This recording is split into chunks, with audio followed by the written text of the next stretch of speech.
ఖాతో block buster కొట్టి ఫామ్లోకి వచ్చిన కిరణ్ అబ్బవరం ఇప్పుడు దిల్రుబా అనే సినిమాతో ప్రేక్షకుల ముందుకొచ్చారు. మరి దీంతో మరో హిట్ తన ఖాతాలో వేసుకున్నాడా లేదా అనేది రివ్యూలో తెలుసుకుందాం. కథ విషయానికి వస్తే సిద్ధు అలియా సిద్ధార్థ్ రెడ్డిది అంటే కిరణ్ అబ్బవరం ఉడుకు రక్తం. ఇతని దృష్టిలో సారీ థ్యాంక్స్ అనే పదాలకి చాలా వాల్యూ ఉంటుంది. వాటిని వాడే సందర్భానికి కూడా గౌరవం ఉండాలి అనేది అతని తపన. వీటి వల్ల వచ్చే కాన్ఫ్లిక్ట్స్ లో భాగంగా అతని మాజీ ప్రేయసి మ్యాగీని దూరం చేసుకుంటాడు. తర్వాత ఇతని లైఫ్ లోకి అంజలి అనే అమ్మాయి వస్తుంది. ఈమెతో కూడా సిద్ధుకి చాలా వరకు అలాంటి సమస్యలే వస్తాయి. దీంతో అతని మాజీ ప్రేయసి సహాయం కోరతాడు. ఆమె ఇతని లైఫ్ లోకి వచ్చిన సమస్యలు తీర్చుకోవడానికి ఎలా సహాయపడింది? మరోపక్క విక్కీ అనే వ్యక్తి సిద్ధుని ఎందుకు టార్గెట్ చేస్తూ ఉంటాడు? అలాగే జోకర్ పాత్ర ఏంటి? అసలు మ్యాగీతో సిద్ధు ఎందుకు విడిపోతాడు? అలాగే అంజలి సిద్ధుల ప్రేమ గెలిచిందా లేదా? ఇలాంటి ప్రశ్నలకి సమాధానమే మిగిలిన కథ. ఇక విశ్లేషణ విషయానికొస్తే దిల్రూబాలో పెద్దగా ఏమీ ఉండదు అని ఈ పాటికే అందరికీ ఒక క్లారిటీ అయితే వచ్చేస్తుంటుంది. ఇది ఒక సాదాసీదా పాయింట్ని 2 గంటల 32 నిమిషాలు చెప్పాలి అనుకుంటాడు దర్శకుడు విశ్వకరణ్. ఇదే క్రమంలో యూత్కి నచ్చే కొన్ని డైలాగ్స్, రొమాంటిక్ సీన్స్ బాగానే ఉన్నాయి.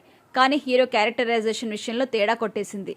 ఒక స్టార్ హీరోకి పెట్టినట్టు ఇష్టం వచ్చినట్టుగా ఫైట్లు వంటివి పెట్టేశారు. అవి ఎలివేషన్స్ అని అనుకోమన్నట్టుగా కూడా ఉంటాయి. కానీ కథ ఏంటో సరిగ్గా ఒక ఐడియాకి రాకుండా ఇలాంటి పై మెరుపులతో ఆడియన్స్ ఎంతవరకు కనెక్ట్ అవ్వగలరు? ఎంతవరకు టైంపాస్ అనుకోగలరు?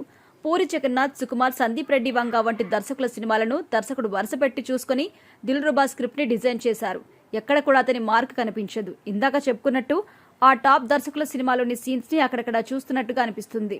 ఎక్కడ కూడా సినిమాల్లో వేగం పుంజుకోదు. ప్రీ రిలీజ్ ఈవెంట్ లో నిర్మాతల్లో ఒకరైన రవి చెప్పినట్టు ఫైట్స్ విషయంలో బాగా శ్రద్ధ పెట్టినట్టుగా ఉన్నారు. 1-2 ఫైట్లు బాగున్నాయి. కానీ వాటికి కిరణ్ కటౌట్ ఎందుకో సరిపోలేదేమో అనిపిస్తుంది.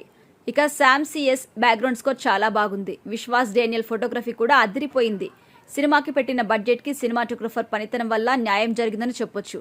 నటీనటుల పర్ఫార్మెన్స్ విషయానికొస్తే కిరణ్ అబ్బవరం గత సినిమాలతో పోలిస్తే హ్యాండ్సమ్ గా, ఎనర్జెటిక్ గా కనిపించాడు. కానీ డైలాగ్స్ వద్ద కిరణ్ దొరికిపోతూ ఉంటాడు. అతను లౌడ్ గా డైలాగ్స్ చెబుతున్న టైంలో ఎంత ఇబ్బంది పడ్డాడో అందరికీ క్లియర్ గా తెలిసిపోతుంటుంది. దిల్రుబా విషయంలో కూడా అదే జరిగింది. అలాగే అతని తమిళ స్టార్ హీరో విజయ్ ని చూపించినట్టు ఫైట్ లో స్లో మోషన్ లో చూపించమని మేకర్స్ ని ఎక్కువగా డిమాండ్ చేస్తాడు అనుకుంటా. అలాంటి షాట్స్ కూడా ఇందులో ఎక్కువగా కనిపిస్తాయి.